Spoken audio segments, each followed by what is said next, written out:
de cambiar las llantas, está haciéndose las pruebas del tractor para ver cómo reacciona el tractor. Está la llanta sin agua por el momento, sin agua.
Ya también la llanta posterior está, ¿no?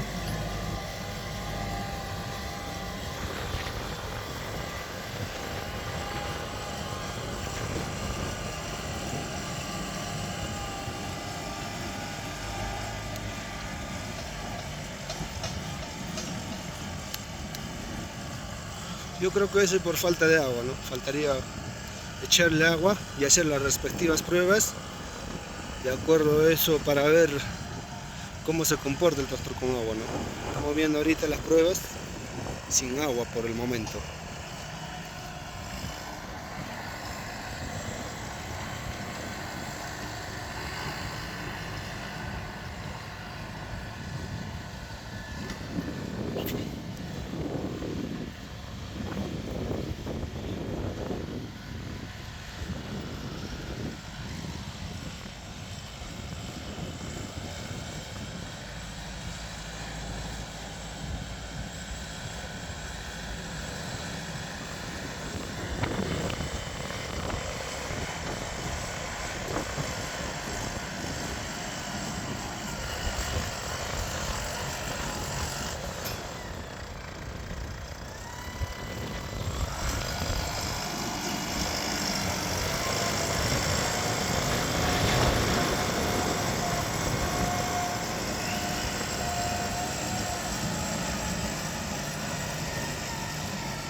Sigue el saltoneo, ¿no? Por el momento, ¿no?